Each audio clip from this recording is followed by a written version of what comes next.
مولانا نقی علی خان نے مسند عفتا احمد رضا کے سپرد کر دی ہے۔ اسی وقت رات کے رات کے بعد آپ ہی فتویٰ نویسی کا یہ کام کریں گے اور اعلیٰ حضرت کی تعلیم کا جب مطالعہ کریں گے تو آخری وقت تک اعلیٰ حضرت فتویٰ نویسی کرتے رہے۔ آخری وقت اور آپ دیکھیے اعلیٰ حضرت کی جب فتوے کی بات آتی ہے کہ آخری وقت تک فتویٰ نویسی، اس لیے کہ ایک دور ہوتا ہے، ایک زمانہ ہوتا ہے، یہ جو دور ہے معاشرے کی جو حالات ہے دور حاضر کے، یہ سب سے بڑا اگر دور ہے تو یہ ہے سوشل میڈیا، ہے یا نہیں ہے؟ لیکن آج سے 100 سال قبل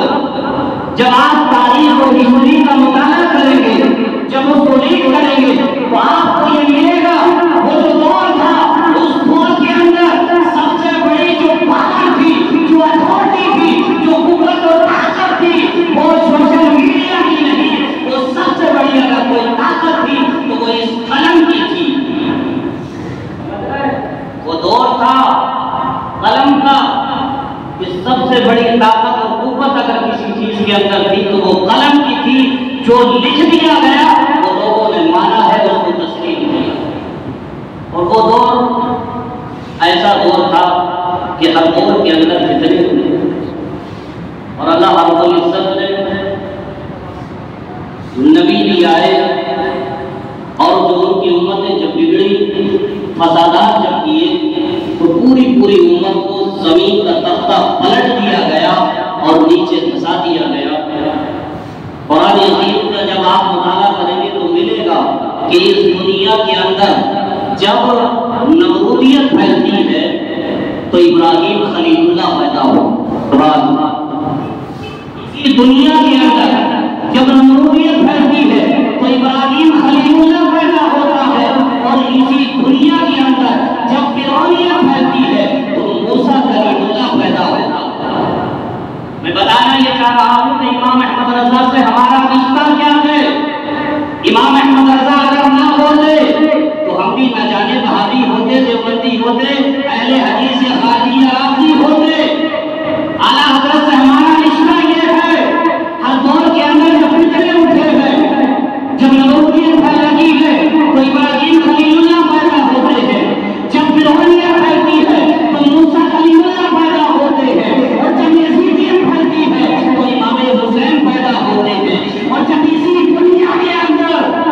دین الہی کا وجود ہوتا ہے تو مجدد الفسانی پیدا ہوتے ہیں، اور اسی دنیا کے اندر جب وہابیت اور نجدیت دیوبندیت جب جنم لیتی ہے تو امام احمد رضا خان پیدا ہوتا